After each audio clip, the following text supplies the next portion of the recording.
Good morning, gorgeous.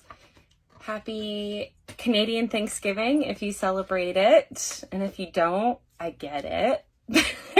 And also just grateful that you're here with Kim Krans Archetype deck, and just thought I'd pull some cards and see what's going on. So we've got a full moon, black and white pixelated background, a fragment of a broken mirror with what seems to look like glittering diamonds on a lake, where it's like we've got a full moon, which represents our full range of emotions, and that fragmented broken piece of the glass can symbolize our own unique segment of that big picture.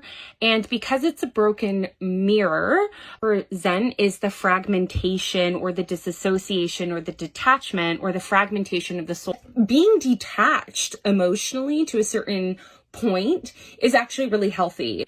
And when people are lashing out and we're getting overtaxed and we don't always have the right boundaries, we can become that werewolf, or we become disassociated from the bigger picture of our vision, the bigger picture of our ideals and values. You know, maybe kindness is one of your value, and then all of a sudden you're running around for a week just biting everybody's face off. And then there's all this guilt and this shame, and it can further cause fragmentation from your soul, and it can cause further fragmentation from the full range of your own emotions. We can feel that cool reflection of ourselves in others that we might not necessarily like, because they're a sacred mirror for reminders. And so inherently in that, there is a lesson of kindness, generosity, and warmth. And the intention of that reflection is to see your own grace, to see your own light, to see your own heart.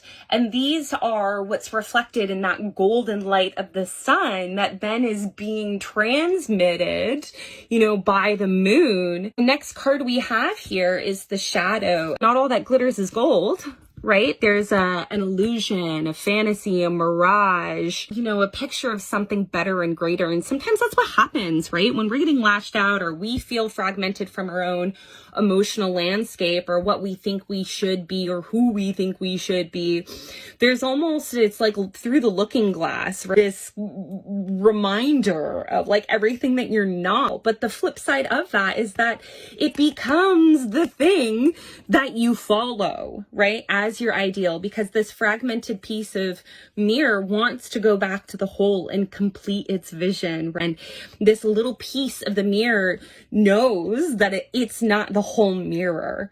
There's a beauty in that. There's a hope in that. And we get into that shadow, right? Where the shadow can be our friend, and it can be the thing that traps us. These splotches, it can be this connotation that we ourselves have as we approach our own shadow and other people's shadow, that it's like spoiled and molded and not okay, when the reality is that everything is held in a higher love. It's held in higher grace. The wider stance that you can take, like rather than just looking through this one shard of the mirror, but taking a further stance back to the bigger picture, is to see things as they truly are. Phrase of like, every demon is an angel in disguise. And your shadow shows you where you are not meeting your own needs, where your values aren't being met, and it's a reflection for you. And our next card falls beautifully into that, is the Mystic. The Mystic, we finally see a little color here. We see oranges and reds, all representative of the lower chakras, right? So red is having your foundation. Orange is connected to that gut instinct, your sacral chakra, your sexuality, your creativity. And then the yellow here is that solar plexus. So your own willpower being in alignment with God's power, right? Your sense of confidence, your ability to shine your light in the world, which goes again really beautifully hand in hand with this idea of the light coming from the moon is transmitted from the sun. And we have this really beautiful sun in the middle here, right? That's transmitting that knowledge. We also have a larger eyeball. So this eye is like seeing the unseen, hearing the unheard, seeing for things as they truly are. So when someone lashes out at you, seeing their pain body for what it is and not reacting, but responding, because we're in touch with our full emotional safety. The moon also represents your emotional safety and intuition.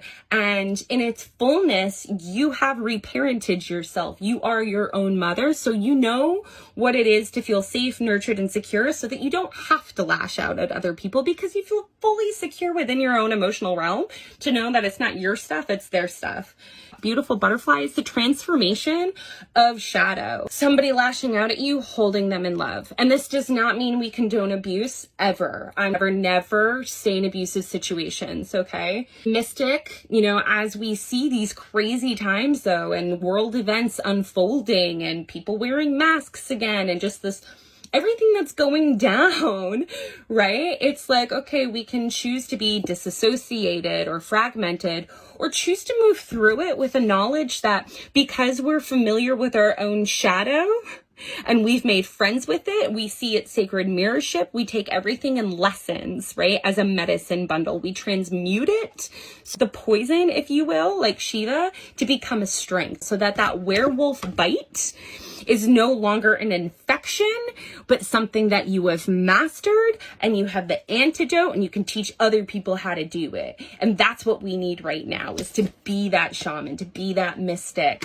Like, I see you, I see your shadow, I see what you're doing.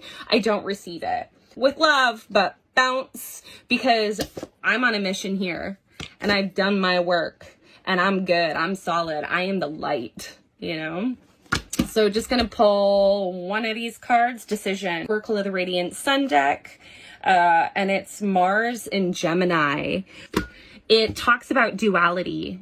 Mars is our action, our decisions, our impulses, our desires, our warrior, our sex. So it's the way that you get things done.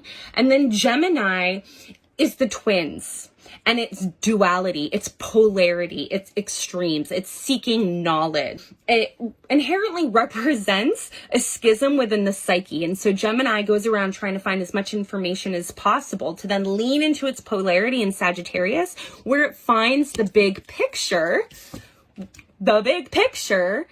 with all the little pieces so that it can finally reconcile that schism. It presents that duality here. The only thing that separates the shadow from the light is your decision about how to work with it, how to perceive it. The card that shows up is Conflict. As feelings which you have suppressed for a very long time are yearning to be acknowledged and expressed. You are torn between what you think is the right thing to do and what your heart wants. And this is the primary cause of stress in your life. We, your angels, urge you to follow your heart. Do what you would love, not what you think you should do.